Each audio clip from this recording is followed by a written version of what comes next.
दोस्तों आज के वीडियो में हम सीखेंगे कि अपनी जो इस तरह की इंटरनल NVMe M.2 SSD होती है इसको किस तरह से आप एक्सटर्नल बना के बैकअप्स या फिर लार्ज डेटा ट्रांसफ़र के लिए यूज़ कर सकते हैं। तो जो SSD हम यूज़ करेंगे दोस्तों वो रहेगी WD की ब्लू SN580 मॉडल 2 TB का वेरिएंट है। अलग से मैंने रिव्यू भी किया है, आपको आई बटन के अंदर मिल जाएगा। और जो केसिंग हम यूज़ करेंगे दोस्तों वो रहेगा पाईबॉक्स का। वैसे तो मैंने इसको पहले अनबॉक्स करके रखा है, लेकिन मैं आपको एक छोटा सा मिनी अनबॉक्सिंग जो है वो बता देता हूँ। तो कुछ इस तरह की आपको SSD केसिंग मिलती है। पूरा यहाँ पे एल्यूमिनियम के अंदर इसका जो मटेरियल है वो बना हुआ है, काफ़ी अच्छी फिनिश है। हीट सिंक आप देख सकते हैं। इसके अलावा बॉक्स के अंदर आपको दो तरह के USB केबल मिलते हैं, एक है type C to type C, एक है type C to type A। तो ये काफ़ी अच्छी चीज़ है। इसके अलावा आपको ये थर्मल पैड मिलता है हीट सिंकिंग के लिए। थर्मल ट्रांसफ़र इससे एफिशिएंटली हमारे केसिंग की बॉडी तक आ पाएगा और SSD को ओवर हीटिंग से बचाएगा। बाकी कुछ छोटी मोटी चीज़ें हैं, जैसे भाई ये सब चीज़ें हैं, मोबाइल स्टैंड वगैरह आता है इसमें। डेडिकेटेड रिव्यू उपलब्ध है, अगर आपको डिटेल में देखना है इसके बारे में तो आप जाके देख सकते हैं।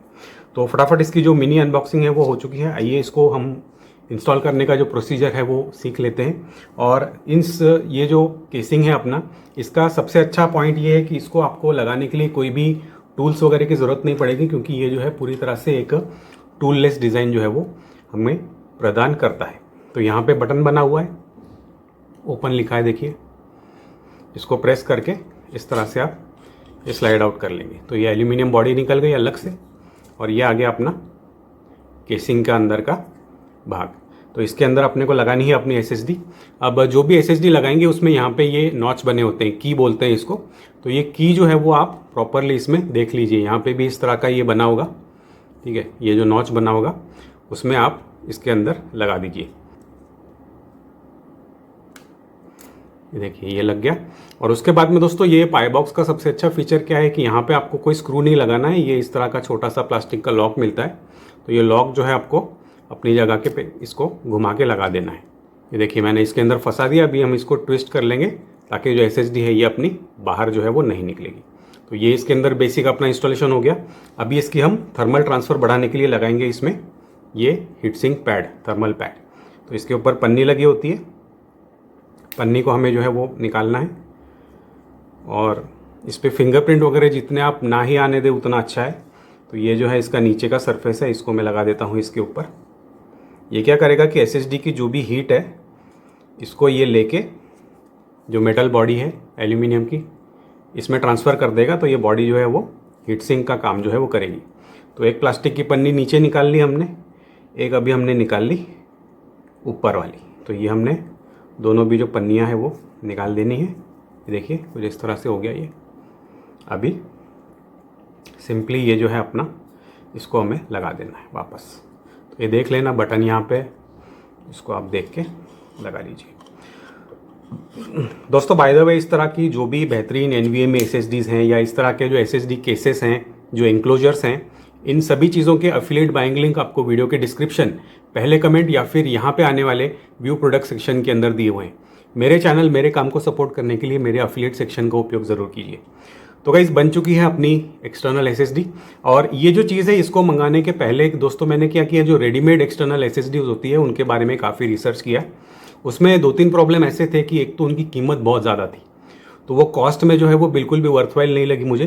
दूसरी प्रॉब्लम उसमें ये लगी कि उसके अंदर आपको कोई भी रिपेयरिंग या कोई भी अपग्रेड का चांस जो है वो नहीं मिलता। इसीलिए मैंने फिर फाइनली मंगवाया ये पाईबॉक्स का एक्सटर्नल SSD इंक्लोजर। इसका फ़ायदा ये होता है कि भाई ये अंदर के SSD अगर आपको चेंज करनी है, ख़राब हो गई है, अपग्रेड करनी है, टूललेस डिज़ाइन है। इस तरह से खोल लो, 5 मिनट में इसको निकाल के लैपटॉप में लगा लो, लैपटॉप की इसमें लगा लो। लैपटॉप ख़राब हो जाए तो उसके SSD इसमें लगा के आप जो है डेटा रिकवरी वगैरह करो।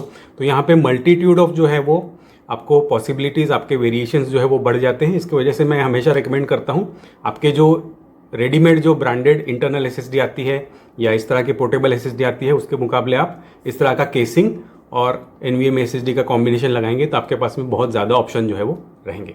आइए अभी ये जो है अपना बन चुका है, इसको फटाफट से लगाते हैं अपने लैपटॉप में और लेते हैं कुछ स्पीड टेस्ट। और गाइज लेके आ गए हम भाई तगड़े वाले लैपटॉप। तो दोस्तों ये है Asus TUF F17 17 इंच का बड़ा लैपटॉप है। दोस्तों जो बेंचमार्क है अपने वो पूरे हुए and I am very happy to report कि भाई जितना स्पीड एडवर्टाइज किया था 10 गीगाबिट बोला था, बिट होता है ठीक है, मतलब डिवाइड बाय 8 करना रहता है 10 को, तो 10 गीगाबिट का जो स्पीड है वो एडवर्टाइज किया था पाईबॉक्स ने और लगभग उतना स्पीड हमको पूरा जो है वो मिल चुका है इस बेंचमार्क के अंदर। वैसे गाइस ज़रूरी नहीं कि आपको भी अपने लैपटॉप के अंदर इस तरह का जो पूरा स्पीड है वो मिले।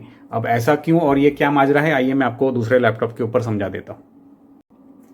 दोस्तों ये है HP Silver 15 और इसमें यहाँ पे ये जो टाइप सी पोर्ट लगा हुआ है वो आपको 5 गीगाबिट मिलता है।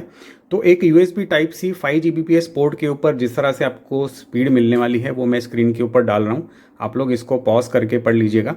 तो यहाँ पे ये मत सोचिए कि भाई हर यहाँ पे जो USB टाइप सी पोर्ट होता है वो फास्ट ही होता है, तो ऐसा ज़रूरी नहीं है। ये लैपटॉप टू लैपटॉप वेरी होता है, आपके यूज़र मैनुअल में पढ़िए।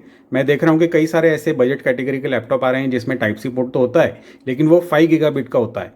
तो 5 गीगाबिट के ऊपर अगर आप इस तरह के SSD इंक्लोजर में डाल के लगाते हैं तो जो स्पीड है वो आपको इस तरह से मिलने वाली है। तो कंप्लेंट मत कीजिएगा, यहाँ पे गलती जो है वो आपके SSD या फिर आपके केसिंग में नहीं है।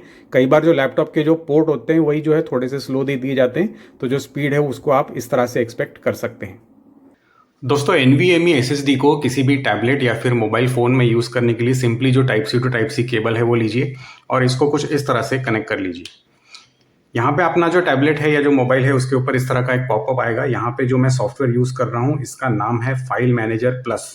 ये जो सॉफ्टवेयर है ये आपको इजीली जो प्ले स्टोर होता है वहाँ पे जाके डाउनलोड करने के लिए मिल जाएगा। और आप यहाँ पे देखिए दोस्तों, मैं आपको जूम करके बताता हूँ कि जो अपना टैबलेट है उसने डिटेक्ट कर लिया है। देखिए 2 टेराबाइट का जो ड्राइव है वो आ चुका है। इसके अंदर आके आप अपने जो भी फाइल हैं वो यहाँ पे एक्सेस जो है वो कर सकते हैं। सेम प्रोसेस फॉलो करके दोस्तों आप इस SSD को किसी भी मोबाइल में लगा सकते हैं जिसमें एक टाइप सी पोर्ट हो। अगर आपका फ़ोन काफ़ी पुराना है और उसमें टाइप सी पोर्ट मौजूद नहीं है तो इस तरह की छोटी सी चीज़ आती है, ये है 3-in-1 OTG एडाप्टर। ये जो चीज़ है इसका रिव्यू मैंने यहाँ पे आई बटन या डिस्क्रिप्शन के अंदर आपके लिए उपलब्ध कराया है और इसका बाइंग लिंक आपको डिस्क्रिप्शन में दिया है। तो ये जो छोटी सी चीज़ है इसको आप अपने माइक्रो USB या फिर एप्पल के जो फ़ोन है उसमें लगा के इस तरह की जो केबल है लगा के उसमें भी एक्सेस कर पाएंगे। दोस्तों जहाँ तक बात आती है भाई अलग अलग तरह के SSDs की, इनके इंक्लूजर्स की या फिर लेटेस्ट लैपटॉप्स की, तो मैंने अपने चैनल के ऊपर ये जो सारे टॉपिक्स हैं इनसे रिलेटेड कई सारे वीडियोस बनाए हैं और वो जो सभी वीडियोस हैं दोस्तों वो थंबनेल या कार्ड्स के रूप में डायरेक्टली यहाँ पे आपकी स्क्रीन के ऊपर आ जाएंगे। अपने फिंगर या माउस से इन थंबनेल्स के ऊपर क्लिक कीजिए, उन वीडियोस के ऊपर जंप कीजिए और लैपटॉप SSDs या फिर IT इंडस्ट्री के बारे में कुछ नया सीखिए। आज के वीडियो में इतना ही guys, take care and have a nice day and enjoy your fast external SSDs।